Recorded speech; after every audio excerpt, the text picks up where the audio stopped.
Hello বন্ধুরা, কেমন আছো তোমরা সকলে? আশা করি অনেক ভালো আছো। আমিও মোটামুটি ভালোই আছি। তো প্রতিবার আমাদের বাড়িতে বানানো হয় মটরশুঁটির কচুরি। তো এইবার কেন বাদ যাবে? তো এবারও শীতে বানিয়ে নিলাম মটরশুঁটির কচুরি। তো চলো তোমাদের সাথে রেসিপিটা শেয়ার করি।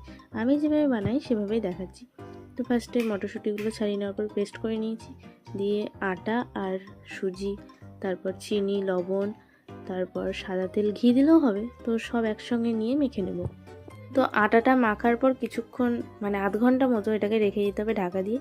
তারপর মটরশুঁটিটাকে হালকা করে কষিয়ে নিতে হবে। তো তার জন্য মশলা যেটা লাগবে, আদা, লঙ্কা আর জিরে, তো আমি এখানে বেটে নিয়েছি। তারপর কড়াই বসিয়ে দিয়ে সেখানে একটু জিরে ভেজে তুলে নিয়েছিলাম।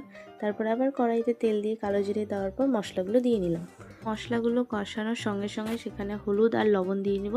তারপর মটরশুঁটি যে পেস্টটা ছিল সেটা দিয়ে নেব। আস্তে আস্তে দেখবে জলটা শুকিয়ে আসছে এবং এটাকে বারবার নেড়ে যেতে হবে, না তো তলায় খুব বাজেভাবে লেগে যাবে। রান্না করতে করতে তো আমার খিদে পেয়ে গেছিলো, তো একটু আখরোট বাদাম খেয়ে নিলাম। তারপরে যখন মটরশুঁটিটা কষানো হয়ে গেছে, তো এটাকে নামিয়ে নিয়েছি। এবার এই আটাটার মধ্যে এই পুরটা ভরতে হবে। তো সুন্দর করে না ভরলে না এটা ফেটে যাবে। তো অল্প অল্প করে ভরে নেওয়ার পর আমি বেলে নিয়েছি, দেখো। এবার ভাজার পর তোমাদেরকে বলছি কেমন হয়েছে।